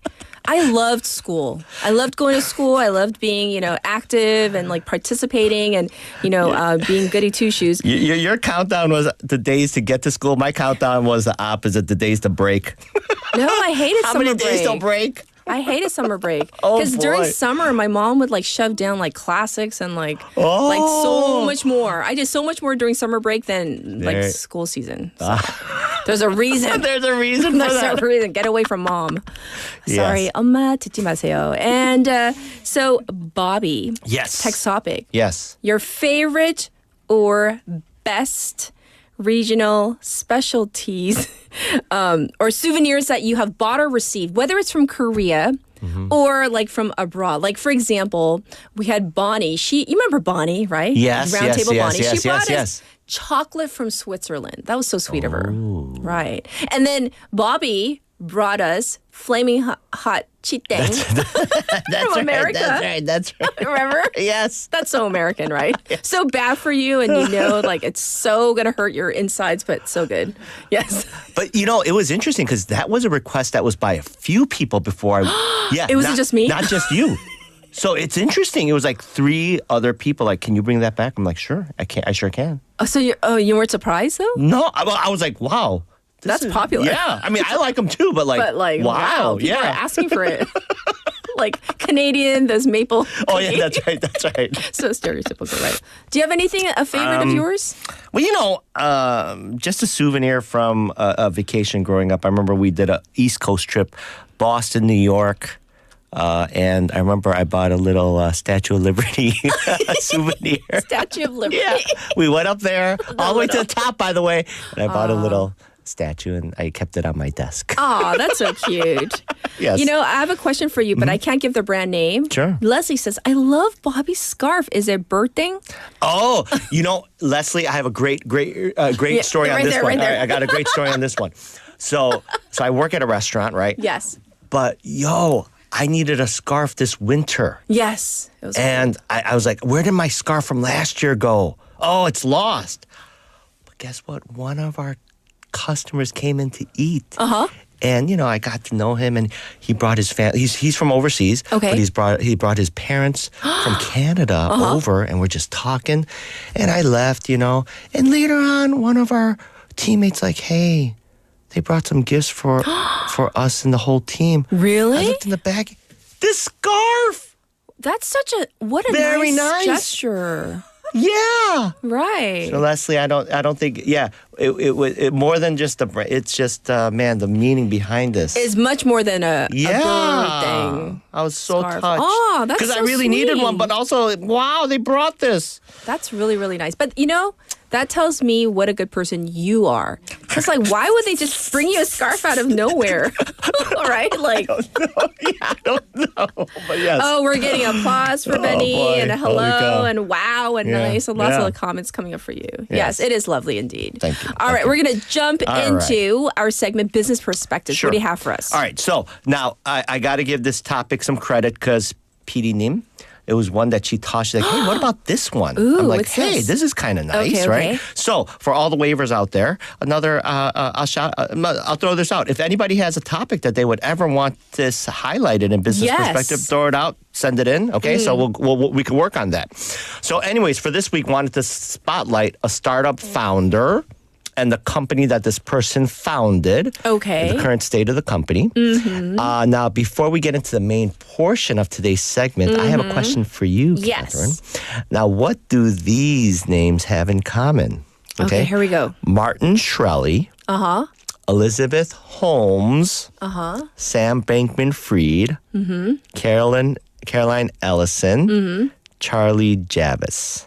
I knew the first three. Okay, you do. They're young. They were young, like up and comers, kind of like making splashy headlines for whatever they were doing in their because they weren't in the same industry. No, pharmaceutical. And Elizabeth tech, yeah. Holmes, isn't she in jail or prison? Yeah, she or did is. she get out? I don't No, know. She's in. She's in. She's in still, right? Yes. Right. So The blood diagnostic company. it was all fake. Yes. Yes. Yes. But at the time, she was like the new Poster child. Right, Steve Jobs, right? Yes, With her yes. black turtleneck, she was like Yes. emulating him. Yes. Right. Yeah, the way her voice was. So, yes.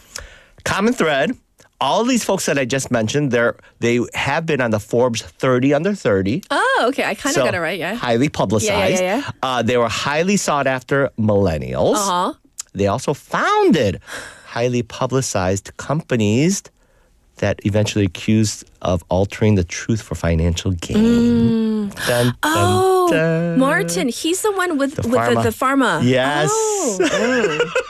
And Sam Bankman-Fried. Yes. Not good. Yes. Also in jail. Or yeah. Yes. So this last person, Charlie Javis, that's who we're going to spotlight today. Who is this? And the company that she founded. Okay. Called Frank. Frank. So Charlie is a she. Is a she. Yes. Okay. Yes. Now, so a little background on who Charlie is.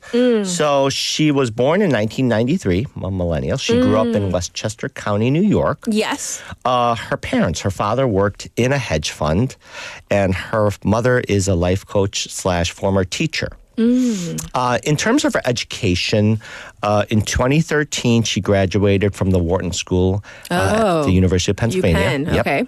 Now, she graduated after 3 years with a bachelor's degree in finance and legal studies. So That means she's smart. Go get her, yeah. Yeah. Now, during her time at Wharton, and it was during her freshman year, she founded an organization called Power Up.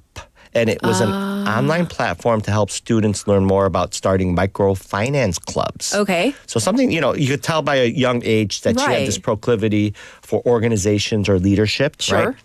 So jump forward. So let's talk about how she got her start and the growth of the company Frank. So in 2016, at the age of 24 and a few years after graduation, she founded the company Frank. And this company's objective was to assist student borrowers or folks that needed loans and financial aid for college. Yes. And going through this process, very cumbersome. And the goal for Frank was to make this as simple and as efficient as possible. Ms. Javis also had a personal goal to reduce student debt overall. Right. So she kind of had that in her purview.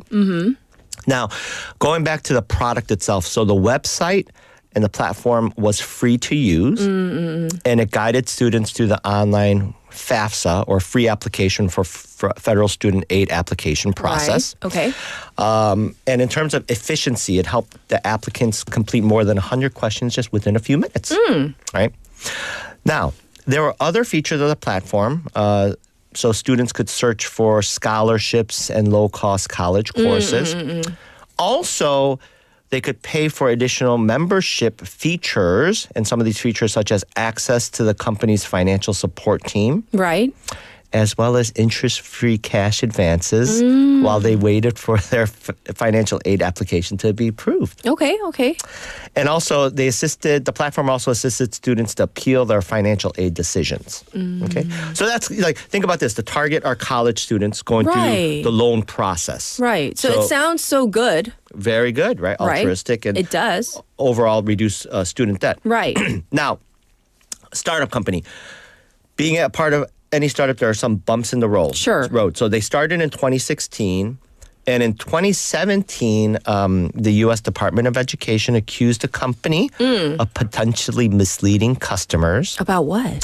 To believe they were affiliated with the U.S. government based on their URL. Okay. So they had to change their website name from frankfafsa.com to just frank.com. Oh, but when you put the FAFSA... it seems like you're affiliated it definitely with them. does, right. So they settled. So in 2018, they settled and they made the name change. Yes. Another bump in the road. In 2017, their co-founder and chief technology officer, Adi Omzi, sued Ms. Javis and the company for wage theft. Okay. And the failure to award some promised equity. Ooh. And based on the court order, Mr. Omzi received $35,000 in compensation. Okay. Right. So, little bumps. So far. So far. Now, 2 years after inception, though, yes, the company raised $10 million. Oh. Not a small feat from investors like at WeWork as well as Lemonade. And at that time, in terms of growth, they had 18 full-time employees in the U.S. and in Israel. Right? And then? Now, by 2021, Ms. Javis, she was lauded as a business visionary, getting a lot of press. Sure. And some personal recognition. Was in 2011, as a student, she was ranked 99th on the list of most creative people by Fast Company. Okay. Right. In 2019, she was named Forbes 30 Under 30. Same year, in Crane's New York business, she was listed as 40 Under 40. Now, fast forward a little bit more ahead in terms of they got acquired. The product and the company got acquired by J.P. Morgan Bank. Oh, right. Huge. J.P. Morgan Chase. Right. Huge, right? So how that happened, in the summer of 2021, so they were growing and growing. So Ms. Javis actually approached the bank for a potential acquisition. Yes. And the big break came in the fall, in September 2021, where Frank was acquired by J.P. Morgan Chase for a whopping $175 million. Wow. Okay. Not bad. 5 years in. Yes. Now, Ms. Javis was also appointed into the bank as its managing director to oversee student-focused products, which makes sense. So she became the head of student solutions on the bank's digital products team. And from the bank's perspective, why did it make sense for them to acquire this company? So they really wanted to deepen their ties with college students as future potential customers. Future potential customers. And they were taking college loans, so you figure credit cards, personal loans down the road. Right? Makes sense. A nice pipeline. It does. Yes. Right. As part of the acquisition, Ms. Javis also received the following financial payout: $9 million directly in stock proceeds and a $20 million retention bonus. And this is where I'm going to stop you. Sure. Dun, dun, dun. Dun, dun, dun. Cliffhanger. Yes. Because we're going to find out part two. The rest of this story and where it went downhill, because people, they already caught on. When you were giving that little quiz, like, what do these people have in common? William says they're all in prison. Tommy says jail. Yes. Umberto, scammers. Yes. So people know. Yes. Right? Yes. So we're going to actually conclude this story next week. So if you want to know, the rest of you, what happened, you're going to have to tune into Bobby next week. Monday. All right, we're going to leave it on that note. Is that okay? Thank you very much. Yes, all right. absolutely. Thank you, Bobby. Have a great week, everyone. And as we close out this morning, there have been fires, not just at that huge resort, but also on that mountain that we just talked about earlier this program. So I want to give you the precautions to prevent wildfires because it's so dry. We have a dry weather alert here in Busan, so do not burn rice paddies or banks around fields, agricultural debris or trash in forest areas. Do not smoke or litter cigarette butts in forest areas. Do not carry flammable materials like lighters and other items when you enter mountains. Dispose of ashes from wood burning furnaces or boilers, 화목 boiler, without live embers. So if you do start a fire or bring flames into forest areas, you may be subject to up to 1 million won in fines. If your negligence causes a wildfire, you may be subject to up to 3 years in prison or up to 30 million won in criminal fines. And so, yes, let's be careful. It is very dry once again. And so what does cliffhanger mean? Somebody texted it in. So what does cliffhanger mean? It means, cliff means 절벽.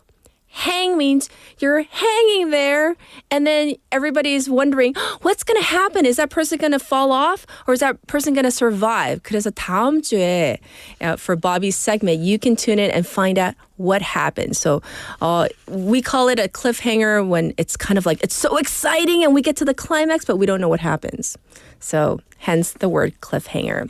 Well, I hope you enjoyed our program today. Stay warm and safe out there, everybody. And of course, I'll be back tomorrow. Final song is Flower by Johnny Stimson. Have a good one, everybody. Bye-bye. Show me what's inside. Mother Nature made us to intertwine. Lavender elixir so full of pheromones. Give me one taste and you're gone. What if I can't get you out of my thoughts? What if my seasons don't change? What if you forget to forget me not and we fade away? You're my little flower, blooming in the night, only for an hour. The northern lights, my Casablanca sweetheart, nectar so divine. Baby, you're the best part of my life. What can I do? What can I say to convince you to stay? All I see are tulips and I'm a hummingbird. Heavenly ambrosia in every curve. Honey dripping over my imagination. The fragrance keeps flowing straight down to my soul. What if I can't get you out of my thoughts? What if my seasons don't change? What if you love me, then you love me not, and we fade away? You're my little flower, blooming in the night, only for an hour. The northern lights, my Casablanca sweetheart, nectar so divine. Baby, you're the best part. 새로운 다우니. 건조기를 사용하면 섬유유연제 향기가 사라진다고요?